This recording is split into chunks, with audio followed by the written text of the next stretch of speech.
Thank you so much. Thank And you. I'm going to share my screen.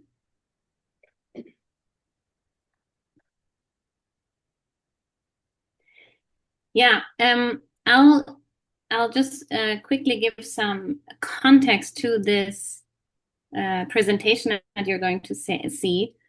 Um, I'm very, very grateful that I get to be here. It's really thanks to my dear friend, Dr. Rose Jennings, who's also here, whom I have ongoing conversations with in this realm between agriculture, healthy building materials, meaning bio and geogenic building materials, and this intersection between food and building materials. We keep talking about this, and so thanks to her, this opportunity came up. So I'm really excited. For me, this is a bit of a kind of a bucket list experiment to bring some of this work that I get to do with many others to a space like this, where hopefully we can look at some of these aspects that I'm going to present through the lens of the teachings and the lens of agriculture. And I want to introduce my colleague and also by now dear friend Petra, um, who, as you heard about, also is an architect and who joined one of my colleagues here in Germany last year. We were giving a presentation similar to the one that you're going to see today, and reached out to us. And ever since, for the past year, we have collaborated on this work of healthy materials, helping municipalities implement healthy material strategies, and kind of, in short, establishing health at the center of every design decision on the level of buildings and municipalities, especially in Slovenia, where Petra is. And so um, I'm just really delighted. There's many worlds coming together here.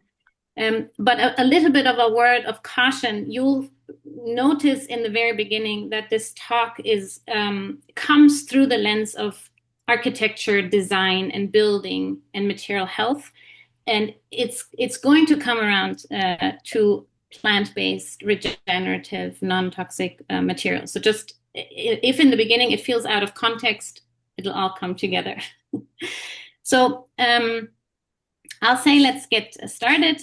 There's three parts. I'm going to talk a little bit about this concept of material and health, and then very specifically this aspect of building with community together with Petra when she will be presenting. And I really, really, really look very forward to a conversation with you. Um, so let's get started. From our viewpoint, and I'm very certain from our conversation that we just had informally, we agree that we're at an inflection point.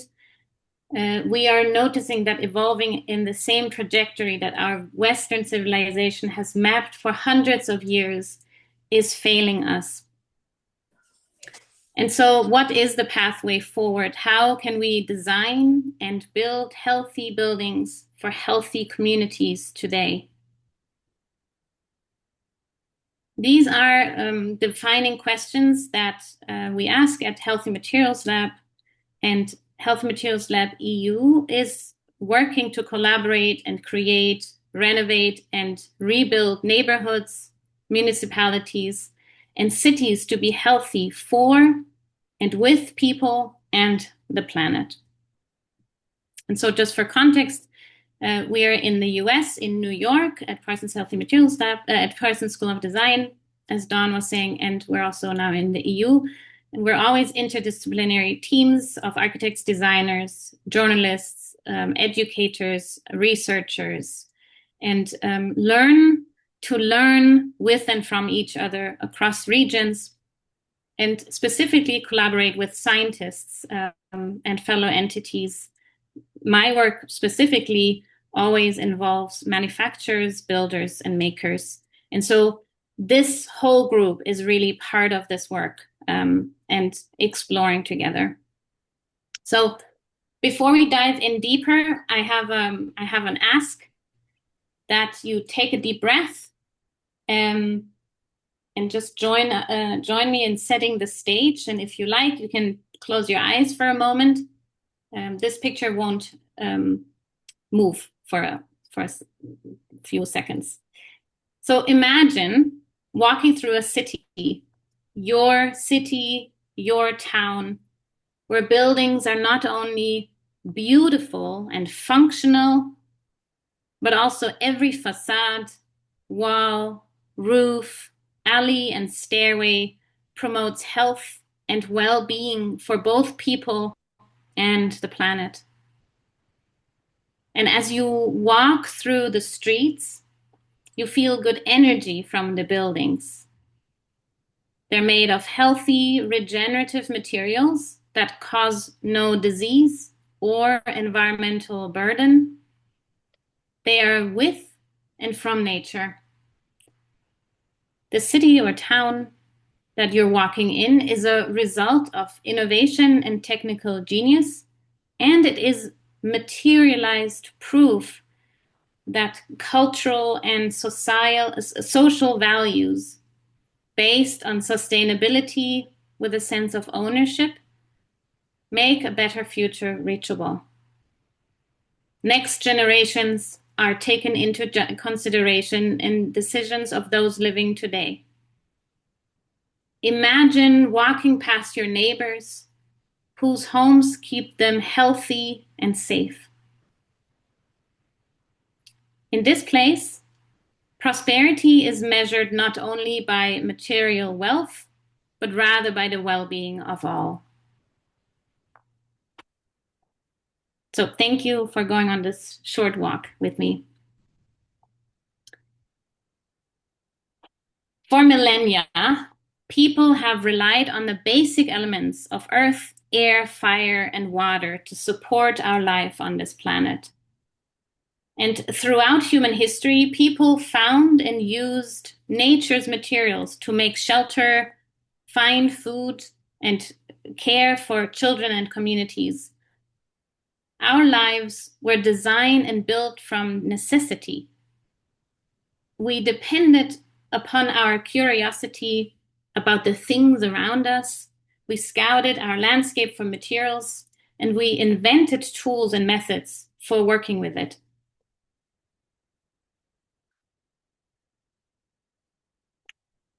Sorry, 1 second. The use of local materials is still practiced in a few cultures, but in many places we've forgotten. But luckily, we have begun to rediscover some of these practices. They're being integrated and adapted and evolved for today's use. Our quest for knowledge is born from a constant questioning of the scientific nature of matter. So, for example, this image here is created by a French scientist called Réaumur in 1722, and it was his idea of the internal structure of steel. And over time, we learned to create new economies and industries, for example, using machines to process wool. And we also began to understand the atomic structure of matter. And during World War II, we began inventing new molecules, so-called synthetics, that were not found in nature. And while this shows the genius, the human genius, this knowledge was not tempered with any understanding of how these molecules would degrade or impact environments and other living things. And so, even though these industrial developments are only a few, 2-3 generations old, these synthetics, as we call them, or fossil fuel-based synthetics, are now the most commonly used materials in our homes. The construction products like plastics, paints, and coatings are made from petrochemical byproducts of the petroleum industry. And so currently, materials that make up our buildings, cities, objects, and furniture are releasing toxic particles that are absorbed into all of our bodies. Which means that when architects and designers specify products that make buildings and interiors, We, at the same time, introduce chemicals like flame retardants, fluorinated stain treatments, formaldehyde, phthalates into the homes and buildings. And these materials can affect people's health and well-being. And scientists and public health professionals are calling this a silent epidemic. The scientific research around that identifies that the environment we live in triggers 90% of human diseases, while genetics determines only 10% of our diseases.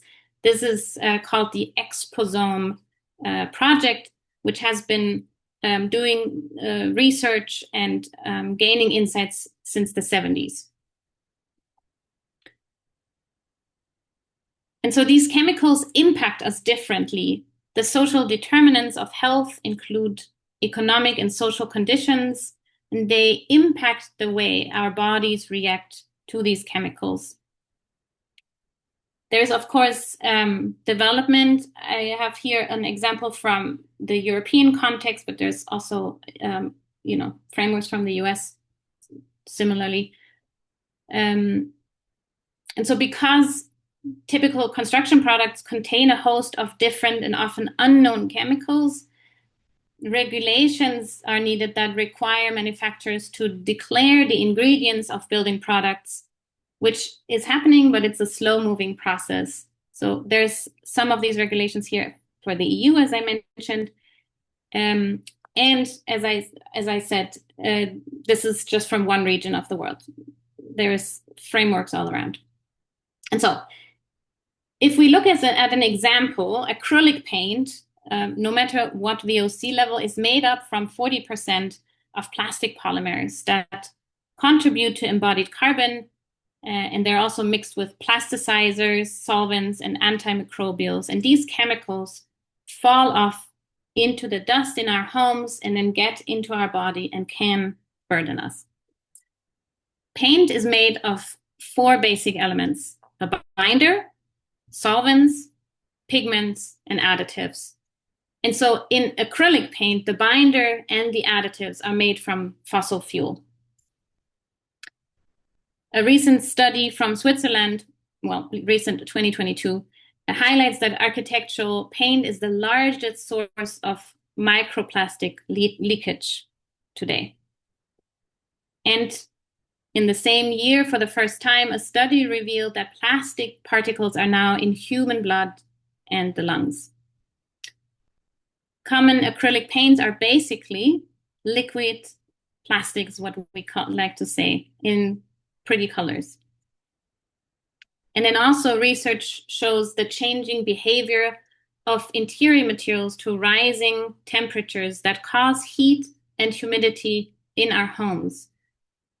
The International Journal of Environmental Research and Public Health says that the increase in temperature may lead to higher indoor concentrations of airborne pollutants. And they then in turn can increase the risk of allergy, cancer, and endocrine disruption. So there is a correlation between the climate, the impacts of climate that we're seeing, the rising temperatures on the outside, and their impact, the impact they have onto our insides. There's rising temperatures inside, more humidity, and they impact the materials in our interiors differently than we are used to. So in comparison now, there's obviously a solution to this. A mineral-based paint contains a natural mineral, potassium silicate, which forms a molecular bond with the wall. It kind of hardens out like stone and is therefore naturally longer lasting. Because of the lack of plastic polymers, it has breathability, which in turn prevents mildew, and it contributes to improved indoor air quality. It prevents chipping due to vapor not getting stuck underneath the paint, and it decreases embodied carbon levels. And also, walls painted with mineral paint shimmer when the daylight hits them. It's a fine natural glitter from the crystalline structure of the base material. And so this is part of the work that we do at the lab. We work to identify and list healthier paints that are available today. We highlight the binder ingredients, as you can see here on the left, for example, bio-based plant oils or minerals. And we take great care in sharing the ingredients in the product to identify what natural components are in the product and how they make the product less harmful. This work that we're doing focuses and is in direct response to these deeply connected issues of what is called the triple planetary crises that currently affect our culture, our planet, and the health of our families. And so we approach these crises with curiosity. In the realm of architecture and design, asking questions is a very common practice. And the practice for designers to ask deep material questions, which sometimes involve chemistry or health science, is more novel, but very needed today. And so here are some simple questions that we have incorporated into our work. We call it the skill of material health thinking. What is it made of? How is it made? Where is it made? Does it require finishes? How will it be installed? Who will be exposed in use? Where does it go at the end of its useful life? And who is impacted throughout the life cycle? These questions are embedded in a wider cosmos of assessment. When we're evaluating materials, we use this material health lens, as we call it, to look at its impact on human and planetary life and health in its connected factors. And so we just recently here, if you look at where it says material sourcing, we've evolved this wheel away from extraction to material sourcing, because extraction is part of our currently still prevalent way of approaching nature and our environment. It's seen as an anonymous source. We can just take from it as we need to, as much and whenever we want. And sourcing materials takes into account, or is beginning to learn to take into account, supply from secondary sources, waste streams, and reuse, and a less invasive approach.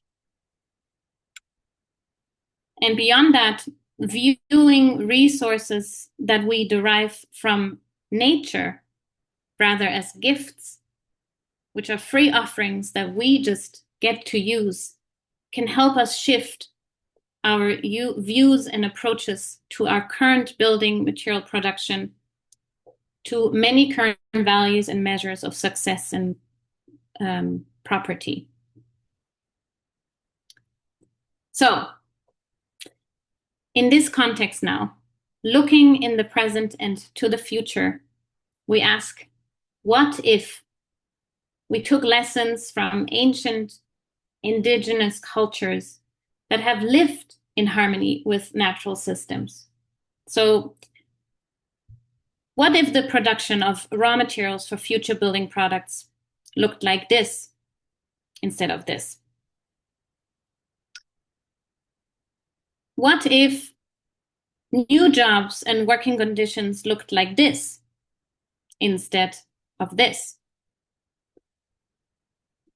What if new low carbon building products looked like this instead of this? What if the renovation of new, affordable, healthy homes looked like this instead of how we know it per usual? And what if the waste from building materials was 100% biodegradable and recyclable instead of adding to our already very full landfills? What we know and what we're learning is that this transformation needs everybody, all of us. It is community at work. It needs vibrant, connected, courageous partners working together where everyone plays a part. In this work, we do a lot of what we call demonstration projects. And they show that when we join forces with what is called many different stakeholders and place human and planetary health at the center of our design decisions, we also encourage economic and workforce development, future-fit agricultural systems, material innovation, product development, and models for healthier, both physical and societal living. So it goes back to this question that I had introduced. What is it made of? It's the question around components. And similarly, if we think of how we come together around the table to enjoy company, food, and connection, it's the smallest scale of the composition of a society. And here we ask, what are we made of? It's this parallels between material and societal composition and the close connection between how materials and people make buildings, make neighborhoods, make cities, that strikes us as very pivotal. We feel that in a time that we live in today, we perceive the questions to be the same. Whether we look at what a healthy material needs to be or needs to be made of, or what elements of a community need to thrive. And in both, nature is our best partner. So a question we ask is, how do we design thriving communities with nature rather than in spite of it? Instead of either, it must be city and nature, people and planet, because we are and are with nature always. In this work of assessing materials in their components, it is clear, actually really without a doubt, that everything is connected and it's inseparable. Being aware of the ubiquitous connection with nature fosters values like respect for biodiversity and ethical care and innovation. For example, the water coming out of our faucets when we wash dishes or bathe our babies is the same water we cherish in our lakes and rivers that we take day trips to. And it's water in water-based sealants or finishes, and it's water in our bodies. And it can also bring a lot of joy to perceive the connection between the material we use or take shelter in and by whom it was given. It makes the ingredients of building products tangible, like here, the flax field, flax seed, and resilient flooring made from flax, for example, linoleum. This awareness circles back to our work of finding healthy alternatives by looking closely at ingredients of every product. We have many opportunities to work with and incorporate nature in our products today at a scaled level, so that, for example, instead of PVC or LVT, a company like Duracryl from the Netherlands, Netherlands is making flooring primarily from oil from the flax plant and castor beans. And it's a collaboration with nature for resilient flooring. We showed these kinds of materials in our natural and regenerative material collection, where you can find many different products in these different natural categories in the bio and geogenic materials.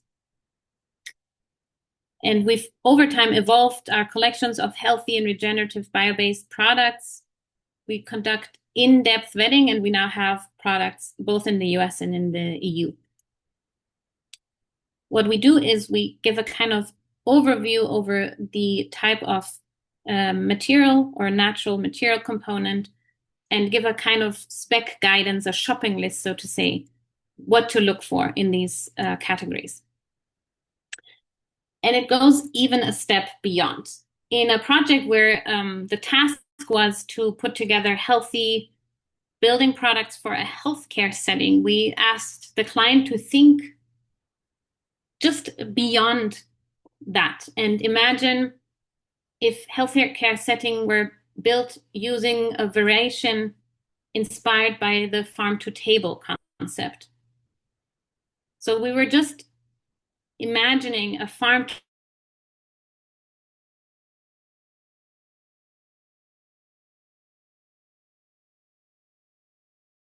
using what grows and is available from biomass. And that thought very quickly spotlights soil health and healthy agricultural practices, of course. And I know that the previous speaker spoke to soil health, which, connects the dots immediately. And as I mentioned earlier, there is progress being made. For example, hemp, which is now re-emerging in the US, particularly with some speed. Since last year is in the International Residential Code, meaning it's possible to integrate it in buildings and renovation today. But so back to the long table. I've spoken for a long, long time. As I mentioned, it must happen in community, where we need a common vision, a common goal to join forces and become powerful together to help design these vibrant communities and homes and cities. And I must say, I feel very fortunate to being part of an example that has been unfolding today in the last couple of months in Slovenia, which is why my dear friend and colleague Petra is here. So Petra, may I hand it over to you? Thank you very much. I'm really glad to be here, everybody. It's a long way from Slovenia to majority of where you live. We are a really small country, 2 million people total. And the story that I will today tell about comes from a very small town of 16,000 people. And the majority of the story goes into the plot of my farm, which kind of connects me also to the agricultural part of the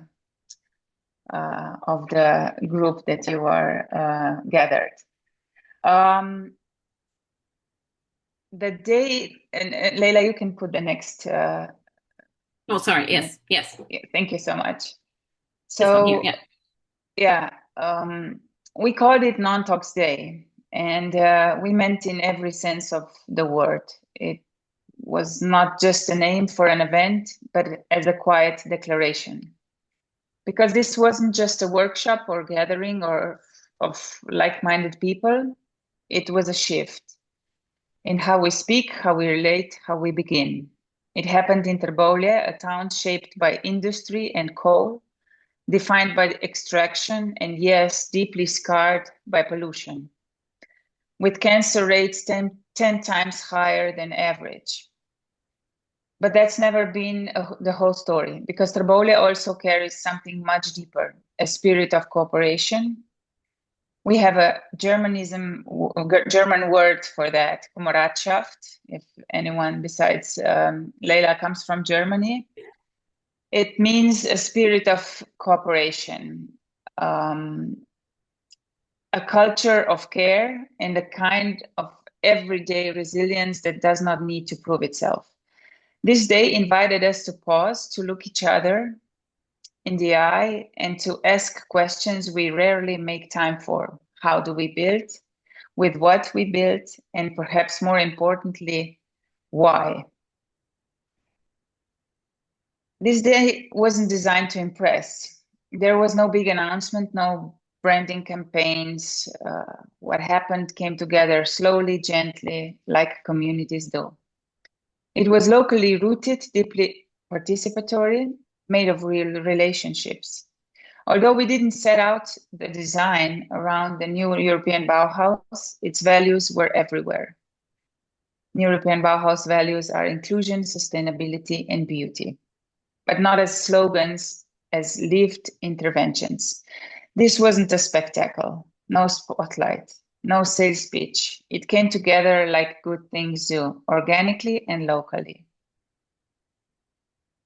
It was New European Bauhaus in essence, inclusive, beautiful, rooted in care, like we used to do it. And on top of that, we added something that's often forgotten, health, and not as a side note. Not as a bonus, as the beginning, the base layer of everything. One of the most powerful moments of Non-Talks Day wasn't a keynote, it was a table. There was no hierarchy, no seating plan, only chairs pulled together. Just people, different disciplines, different generations, different way of knowing. A mayor, a master woodworker, craftsman, material ecology expert, Leila, a mycelium scientist, a builder with earth, a health cluster leader, an architect, a businessman, an editor, an artist. Different languages, different vocabularies, but one shared intention to sit, to listen, to bring something in, to bring something together. We didn't just share knowledge. We also shared something much older, much simpler, a simple table. There was homemade bread with local cheese, local wine, stories, laughters, silences, observations, thoughts. And that mattered. Because real change doesn't always happen on big stages.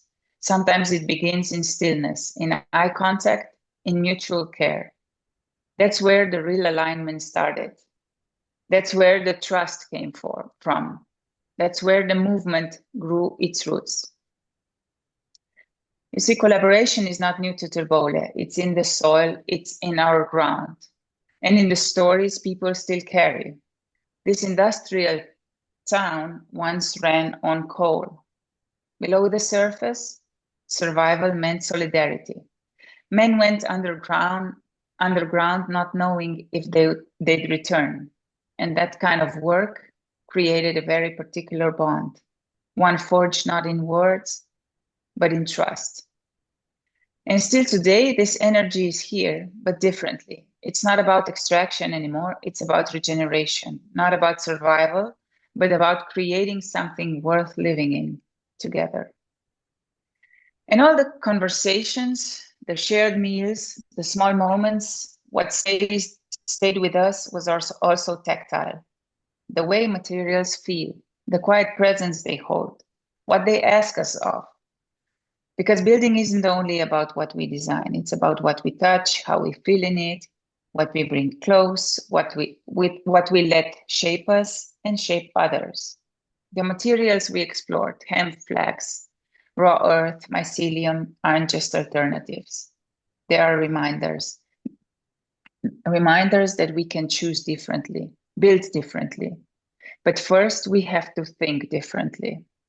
To stop seeing materials as neutral, as passive components on a spec sheet, and instead begin asking, where did this come from? Who made it? What does it leave behind? What does it give or take from life, from us? Rethinking materials isn't technical, it's cultural, political, personal, and perhaps it's one of the most important shifts we can make. And the day stated something really beautiful in what was once Slovenia's most polluted region, the vision. was presented for the first time, a vision for a 150-year-old barn once forgotten that is being reborn as a non-tox hub, an empty barn full of stories that will never live with its purpose as it did once. It will be reborn, regenerated, relived, not just as a space, as a living experiment, to a place of learning, texting, testing, meeting, and making, to a place with a material library, a conversation starter, a working prototype for how we can build better, starting here, but not ending here. The town Terbolle didn't just attend this conversation. Terbolle is actively shaping it. After the event, the municipality started thinking projects differently. They embed non-toxic regenerative thinking into every public project going on, not with press releases, not a pilot, not a test, but a clear, structural, and bold decisions as a new baseline standard. And changes like this don't just appear out of nowhere. They require real leadership, not procedural, not performative, but visionary. The kind that isn't afraid to begin before things are ready. The kind that dares to imagine and then act. And I would like to thank here to Mayor Zoran Poznic, a great visionary that's making this possible every day today. Not only for supporting this initiative, but for embedding something far rarer, a future made of care. And he has the power and the courage to build it, not in theory, but here, tangibly, publicly, together, rooted in care, in integrity, in possibility. And the Prometheus sculpture, shaped by the mayor's own hands, has just received another quiet signal, a new layer of meaning. What once rose from fire now rises from something else, from vision, from care, from the decision to build clean, to build differently, a different kind of fire, one that doesn't burn, but lights the way. Non-Tox Day was never meant to be just a conference or a meetup, and it hasn't been. It's really already turning into something more, new connections, new practices, new public spaces. Slovenia recently opened first healthy public living room in Trbovlje. A small old shop was rebuilt into a place where everybody can find their own living room, their own home. A place that is not just about showing something, but about living it, open, welcoming, grounded in care. A space where values are not abstract, they're embodied. And this is how a spark becomes a flame. What happens here doesn't belong to one place, one town, or one team. It is shared, it is relational, it is growing. So I invite you all, join us, join the Healthy Materials Lab, join Non-Tox Unicum, join the makers, the doers, the communities already living this shift. We are building structures, but we are also building culture, infrastructure for well-being and care.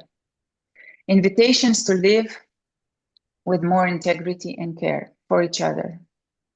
Thank you, Leila. Thank you, your colleagues, to everyone who believed that this is something before we even named it properly. It is not just a sustainable, regenerative, healthier future. It's one that's alive, and it's the one we built together. Thank you very much. Just one more thing I would like to add. We had recently, not Non-Tox Day, hosted in Ljubljana, our capital city, but it was a Non-Tox Day conference that was somehow joining the transdisciplinary gathering of everyone involved into the shaping of construction that could be healthier. And I'm proud to tell you that we made a shift already nationally, because we are in talks now to change regulatives and also think about putting the very important topic of health into our regulatory basis. So I think it's a small day that made a huge shift. Huge projects are coming on, and I'm really, really delighted to be able to present this also to you, and hopefully we can share and spread all this non-toxicity into your spaces. Thank you so much. Thank you, Petra. Yeah, thank you. Thank you. There's just a few more additions that I want to make, and then we'll turn it to everybody. I'd just like to add that in this work, and particularly in collaborations such as the one that Petra just presented in Slovenia, I'm very often reminded of the need of this fundamental definition change for our core tools and values of society. Many of you will be familiar with this excerpt from a document called One Planet, One Habitation, where it says notions of progress, civilization, and development will need to be redefined. What are the qualities by which a person, nation, and corporation are judged successful? For what are they commended and appreciated? So long as such questions are answered according to values that prioritize possessions over relationships or acquisition over responsibility, a sustainable world will remain out of reach. And it's indeed these values that stand in the way of a more swift turning towards a vitality of people and the planet. I want to skip over this. I feel like we've talked a lot.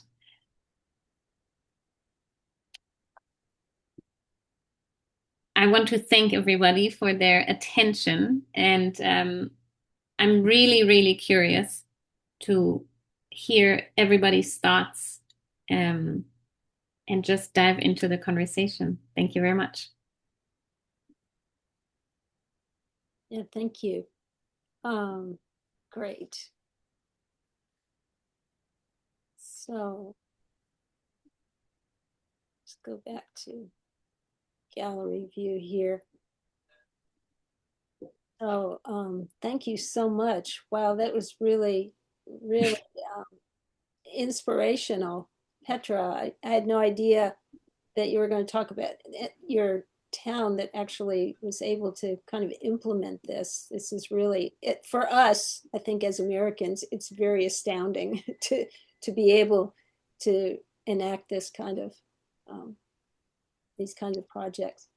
It's a miracle for us too, because there was, when we did this non-tox day, it was very spontaneous, and we had no intention to make this as a political manifesto or whatever, you know, or make it a tool to persuade someone to do differently. It was just like I mentioned, the gathering that really brought questions into people's heads, and the questions that people ask whenever I speak with them are, you know what, I had no idea that we are living in unhealthy environment. So we are not even aware that everything is going on in our home. And the next question that comes up is, what can I do now? So there are small steps that everybody can do it, and it's a good thing that we really had the power in our hands, that the people there were I would say, very forward-thinking. And the mayor asked himself, what can I do for my town? It was the same question, but different perspective. And it's been great ever since. And we are doing many, many projects. And as I said, every project that they are doing, it doesn't matter how big. Is it a gallery? Is it something, They are rethinking it from the core. And I think it's a major shift that we made. So I'm very happy. Great. Yeah, so anyone who has questions, please just raise your hand. We did have a question here in the chat already. Jahan is asking, how does economics, and of course this is what we're always thinking first, what's the cost of materials and construction? How does that enter into this exploration? May I answer that? I mean, I'll say, may I share my opinion and then, or my insight, and then I'm just curious what everybody else thinks. Yes, in the work that I do, or the work that we do, this is always at the forefront. Architects also always need to think in costs and economics, of course. And there's two approaches. One is that as there is more and more bio and geogenic materials entering the market, also in the US, so plant-based or mineral-based, earth-based products, the cost structure is shifting.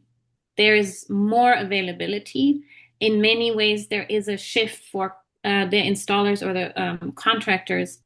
There's a shift of application. So sometimes there's a learning curve, which is obviously has the effect of higher cost.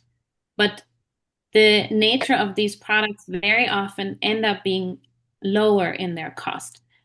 May it be that they don't need as many applications. May it be that there's less layers needed, so less components, so less materials. May it be that they're longer lasting. That's one approach. The second approach is that I like to challenge the definition of cost. When we speak about cost, the way I see it in the architecture world, we think of the cost of procurement. When I buy something, that cost. The cost of health for people, the cost of health for the planet, the cost for future generations that will need, like we see it today with asbestos. That cost, when it was installed, wasn't paid. We're paying it today. And so I see very clearly in our work that it needs a redefinition of what cost it is we're talking about. And then all of a sudden, the so-called cheap cost, let alone labor cost, LVT or PVC very clearly is very cheap because it is produced in countries under incredibly harmful conditions for the workers. And anyhow, sorry, I could go on. So the question of cost is very interesting, and it's definitely one of the most important factors in this, absolutely. Which is for one last thing, which, for example, it's so interesting to think more regionally. We don't want hemp from Minnesota shipped to France. Doesn't make any sense. We want hemp in France, or we want hemp used in Minnesota. Maybe just one quick intervention.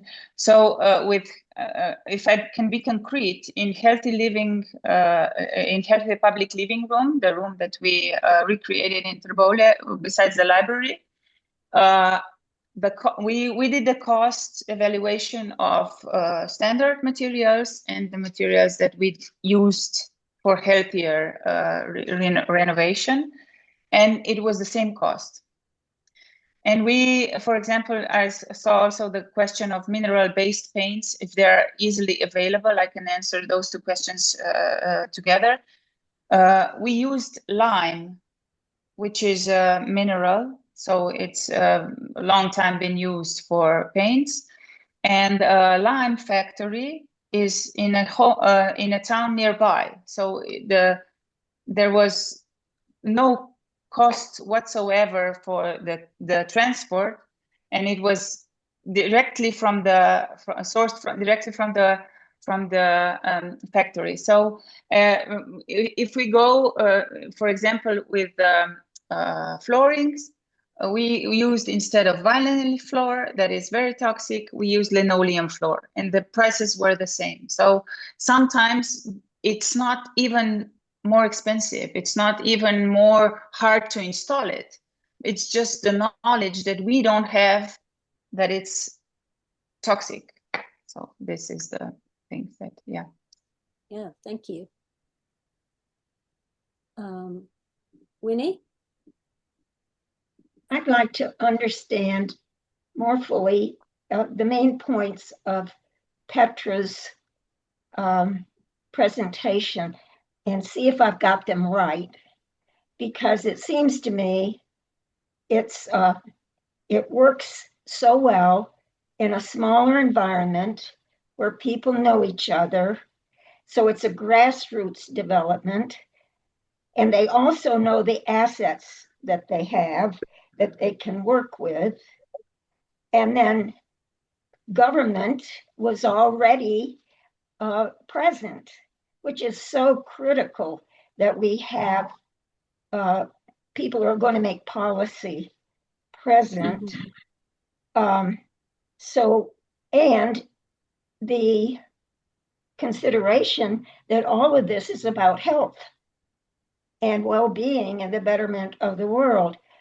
And so I also am I on target about that? Is there something else to add that I missed?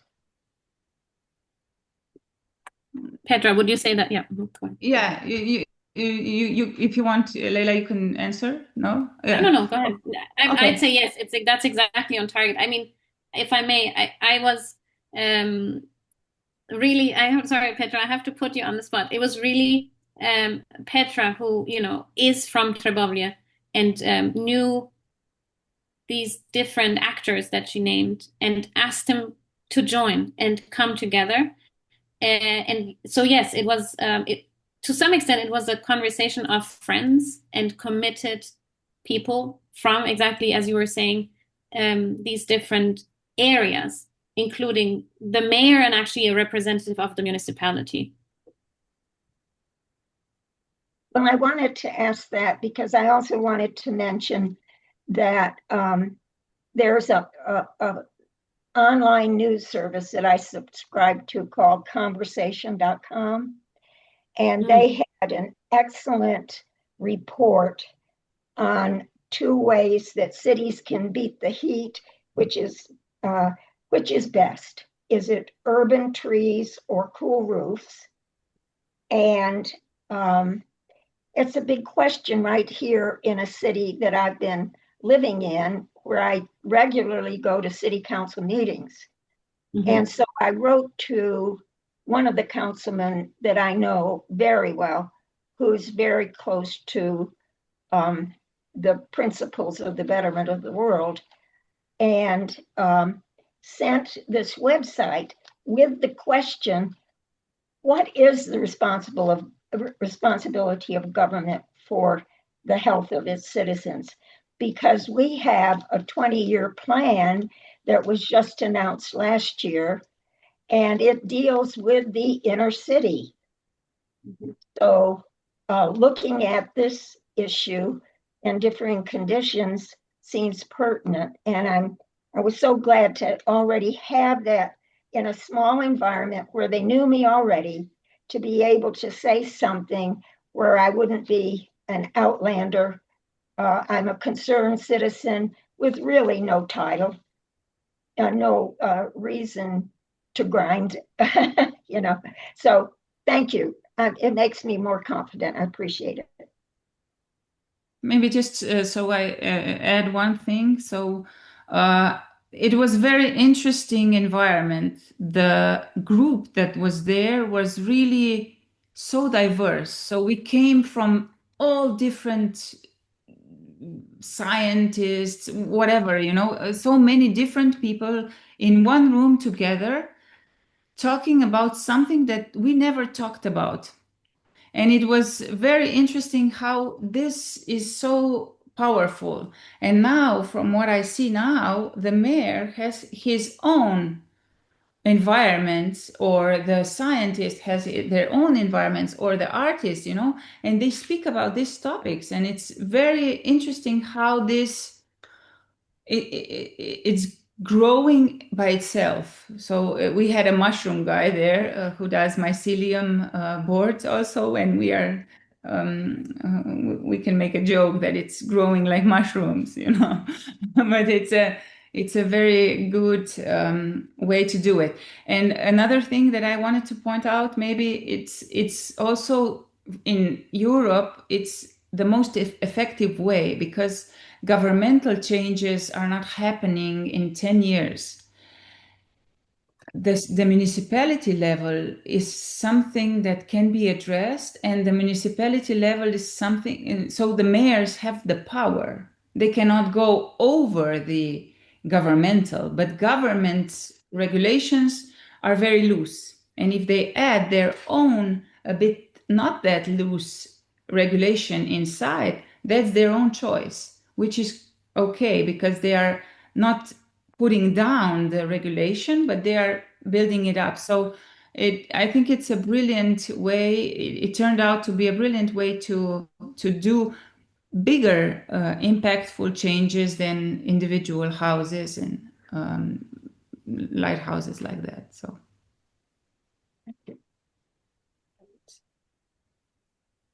All right. Rose? Yeah, I wanted to say thank you so much to Leila and Petra for both of your presentations. They were both just so inspiring and eye-opening, and it's great to hear kind of some of the theory and like visioning followed with like a case study, if you will, or an example of a community that's putting these principles into practice. And it's also really neat to listen to. I mean, obviously, we need to be talking about building materials in the same way, and the production line of building materials in the same way that we talk about the cost benefits and production line of our food, right? It's just food is possibly more accessible to all of us, and it becomes maybe a more, we access it more easily in the population than building materials. But I feel like what Healthy Materials Lab is doing is making it more accessible to the public and thinking about all these different things. I just want to tell like just a short story about Leila. When I knew her before she was working for Healthy Materials Lab, and she worked for this, it was like a healthy materials shop in Austin, Texas, where they sold all these different kinds of paints. And I had never heard of like mineral-based paint and milk-based paint. And Leila, she was a salesperson at this shop, and she would bring home these. I mean, she's ever since I've known her, she loves to play with things, and so she would bring home these materials or share them with her friends. And my daughter, that was just sitting right here, that really wanted to talk to Leila, she we painted the nursery with this milk-based paint that Leila had shared with us. And it was just like the feeling of knowing that this paint was like healthy, like it was just, for me, it was mind-blowing and just really special. It's like, the anxiety that you have as a parent already, all these things that you have to think about, all these decisions and these things, and also to think, okay, this nursery is also going to be a healthy nursery. But I guess I had a question about questions that maybe Petra came across or Leila has come across Because, if you think about, so there's obviously the health benefits that we've discussed, but then also the doubts that people might have about healthy building materials, in particular, the resiliency of them and as changing weather patterns, we have here in Texas, and you guys know in California and other parts of the world, we've had, we think of the first natural material that comes to mind that we use for building materials is wood, right? So I wonder if there may be a growing bias towards natural building materials and what your response to that has been. In thinking about fires, earthquakes, and yeah, what else do we have? Flooding, fires, earthquakes. We could just stick with one, but I'm just wondering, if you came up with those questions or in your community conversations, Petra or Leila, and I'm sure you have a lot to share about that. Should I start, Petra, or you want to start? Yeah. Okay. Yes, these are definitely questions. Or let me start like this.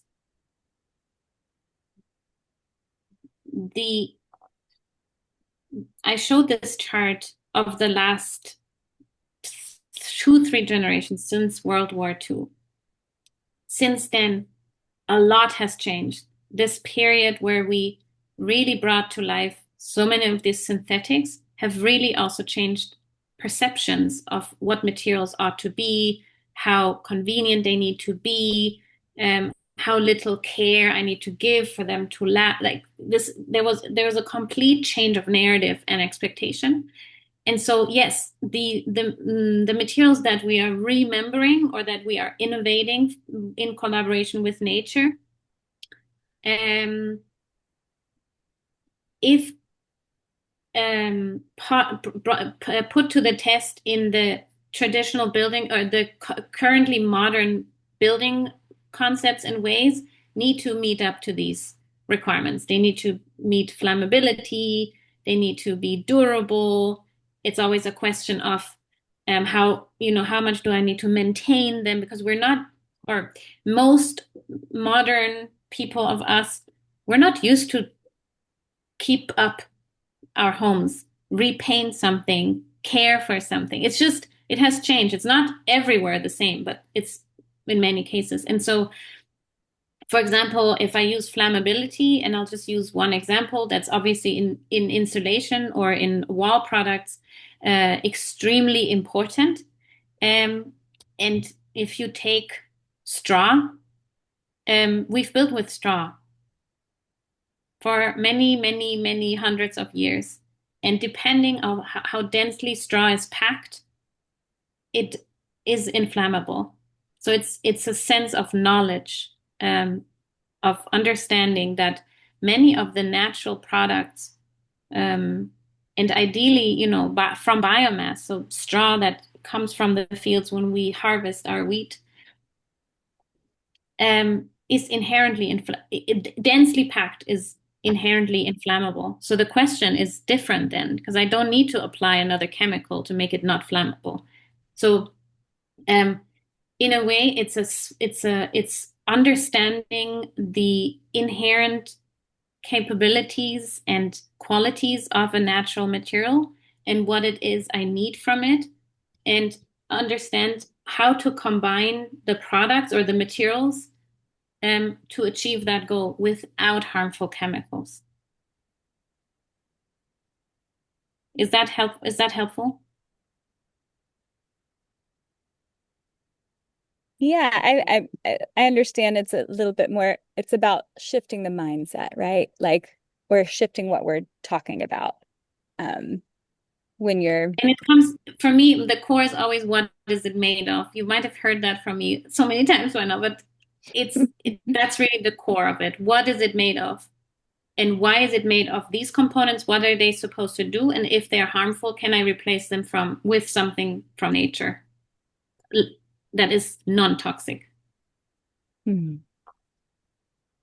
Thank you. Yeah, it's so interesting. You're talking about milk paint.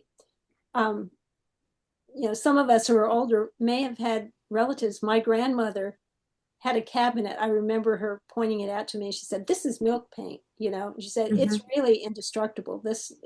So she would tell me about these things.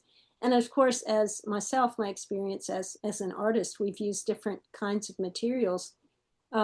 My husband's family comes from a long line of house painters, and they used linseed was very common. So many of these things are, there may still be people around who understand the value of these things. But it's right. It's so true. Our expectations, people's expectations of products now are different. We don't want to have to, you know, we don't want to have to repaint. We don't want to have to do things. We want stuff that's like indestructible, and no maintenance, right? That kind of thing. So it is very interesting to hear about these materials. Arthur? Thank you. I really appreciated your presentation. You had that graphic showing how in the recent decades, how much more the petrochemical industry and they just have been making more and more things. And of course, these companies, they want to increase their profits. They couldn't care less about the impact of what they're producing. And more, they have been inundating us with all kinds of things without any consideration of their impacts. I mean, you look at the PFSs, the forever chemicals, where they're now discovering how widely they've contaminated everything. And they've been used for years, just, oh, that's a good fire retardant, or it's, good. And now you're suddenly discovering, that is very bad for health, and we've already got it everywhere. There was a study recently looking at microplastics where they found that there's probably a teaspoon of microplastic in each person's brain today. It's really amazing how completely contaminated we are with these things that we've been taking in. And these sudden discoveries are pushing us to have to question a lot of the over technology, the extremes to which industry has gone to sell things that make more profits for them. Because they couldn't care less about things they can do cheaply for themselves, materials you can access locally that will give them a profit. So there's a bias in the economic system for those things that, if possible, they can patent them and they can publicize them and they can sell them and so on. So we're trapped in a system that makes it much harder to go back to the kind of things you're talking about. Of course, governments can play a role. I mean, I'm living in a suburb of Geneva in Switzerland, and they've just rebuilt the whole street in front of my apartment because identified as a heat island. And so they dug up the whole street. First, they laid the utility company is laying insulated pipes so they can do district heating for as many buildings as possible, with heat pumps in the lake or other sources of renewable heat, geothermal heat, and so on. So at the same time, they removed all the dark pavement and replaced it with white pavement. They've planted trees up and down the streets and have green areas and so on. So governments can take over. We even had a project a couple of years ago. There was a bit of vacant land near an industrial area, and we were encouraged to plant a microforest. And it was a public activity. Please come and let's plant a microforest and come and weed it and come and water it and become a community activity to bring a microforest into our community. So governments can take a lead in these kinds of things. In terms of traditional housing, I lived many years in New Caledonia, and the Kanak people have a kind of a conical traditional house that's woven like a basket, which means it's very resistant to cyclonic storms. And you'd so often see that they would build a little European-style house in the front, and then behind they would build a traditional house. So if they had to get away from a cyclone, they could use the traditional house and let the roof blow off the European-style house. So we can see the wisdom of these things that go forward. Of course, depending on the kind of materials of different purpose here, I lived many years, I'm from California originally. Of course, wooden buildings are much more resistant to earthquakes than masonry buildings and things like that. So depending on the risk, one material or another may be more appropriate to a particular environmental risk. And you make the kind of choices depending on the risk that you need to face. So I think, and of course, with respect to the corporations, there's a study recently said, what is the largest source of ill health and disease in the world today? It's corporations and corporate products. They've outpassed everything else in terms of the spread of poor health in the world because they've not cared about the products they were selling and the impacts they were having. And the more they discover, the more they're discovering that they're really the major source of ill health around the world. So we've got to change the system very fundamentally, not only in the building products, but in terms of the whole economic system to get away from these drivers of the wrong things that are ruining our health. So thank you so much for your presentation. It was an extremely useful thing to share with us. Thank you. Yes, thank you. I want to name one example that Arthur referred to because I feel like it's so interesting. The PFAS. So they, for example, in Teflon, in any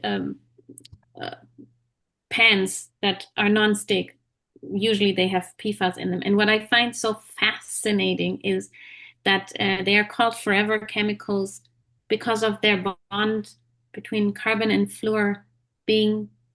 So us humans, we created a bond with our genius that neither us nor nature right now don't know how to split it again. That's why it's forever. It cannot be split. It can't fall apart. So it's so phenomenal for me to what extent our minds and our genius is able. And so, if I may, it for me brings in the role of consultation so profoundly because I think that it will only be the way of, different minds, and as Petra was describing, different disciplines coming together, looking at something together, and before making something, thinking it through, but then also if we have something to sit together and start trying to understand where to find a solution. But just, in regards to a component like this, it's incredible. And one other thing is that it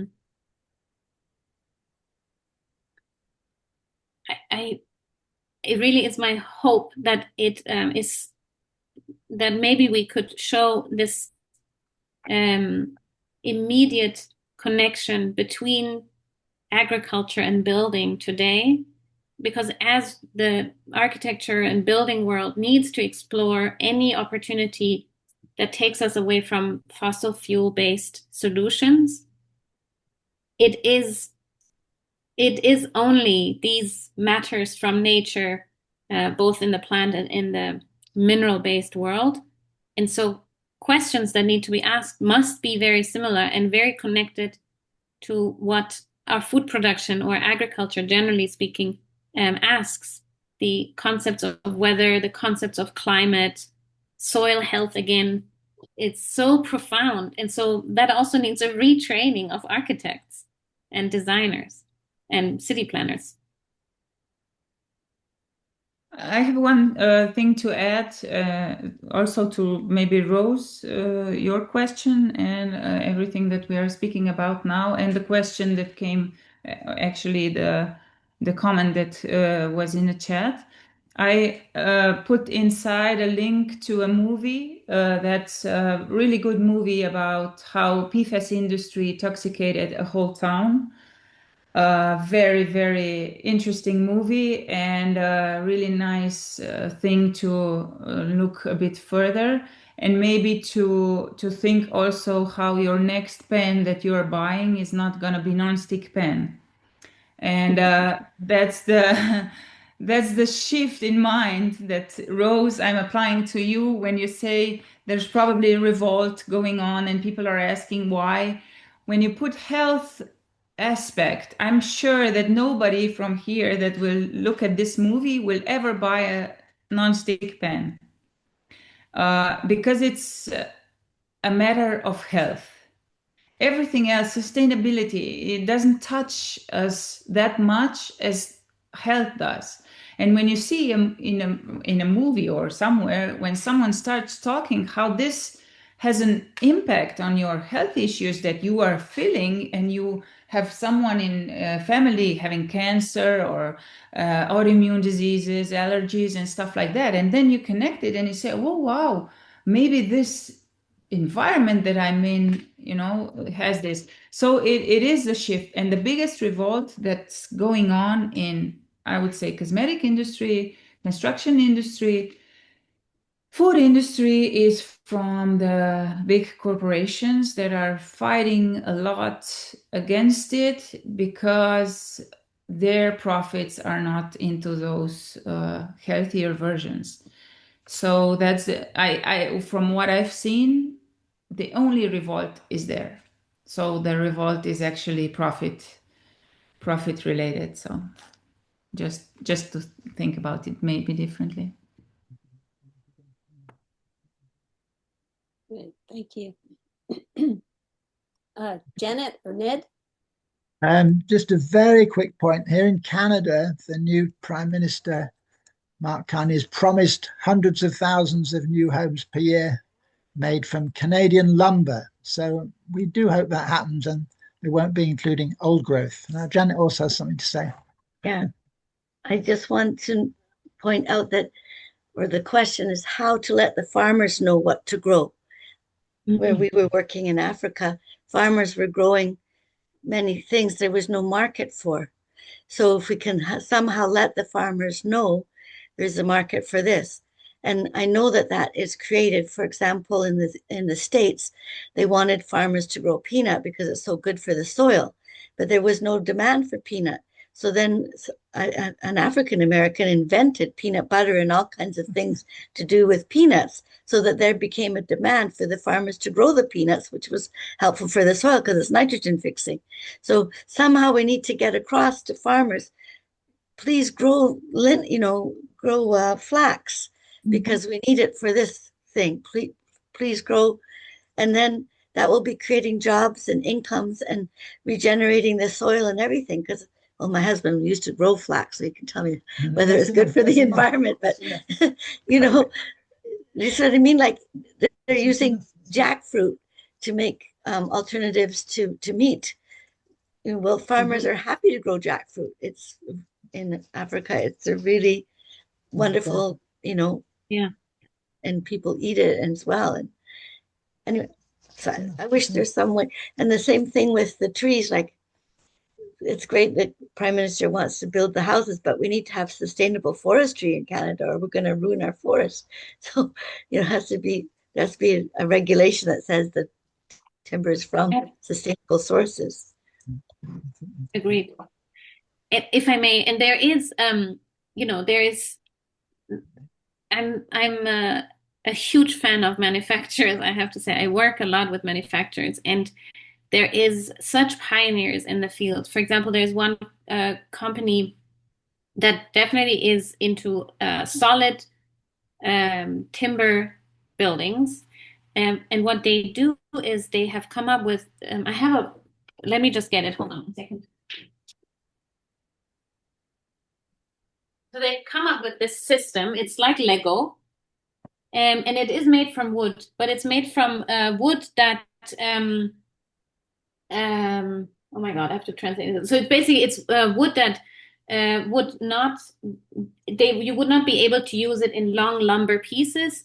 It's either harmed wood or waste wood from the sawmills. And so they have come up with this doweled together system that makes these blocks, and they built buildings with it. It's structural, so it's load bearing. And this is just one example where there's really a push out there, and there is forward-thinking minds, just like the person that invented peanut butter, that is really committed to bringing solutions. Because exactly to your point, it's only if a farmer grows the crop, and if a manufacturer, risks and brings investment in to try out a new product, to then bring it to the market, and then pioneers to pick it up and actually use it. That's the only way how we can make change, and then learn from each other. Talk about it, have this exchange, be transparent about what work well, what didn't work so well, which again, I feel like that's where consultation is the key.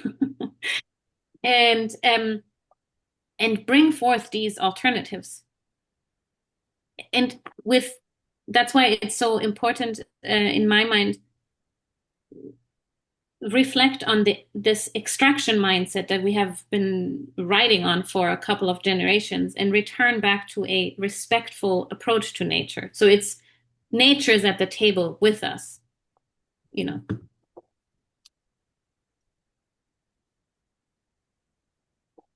Right. Thank you for that example. Yeah, we have a lot to learn. Humanity has a lot to learn. I think we've, come from an age where we did things that were sustainable because they just were, because that's the materials that we had at the time. And then we developed, technology, and technology, we just have to learn how to use technology in a way that benefits humanity, that's not harmful. And a lot of times we don't know until we, it's like the child with the stove. They don't know until they touch the stove that it's harmful. Yeah. We have a lot to learn. Thank you. Any other thoughts or questions before we finish here? Just want to say, I'm sorry I didn't start out with all these accolades I'm feeling.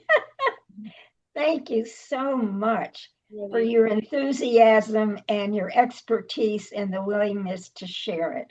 Yes. Wonderful. Thank you so much, everyone. Thank you so much for being here with us. Yes. Really appreciate it. I really do. Thank you very much. Thanks for having us. Yeah. Thank you for having us. Yes. Grateful.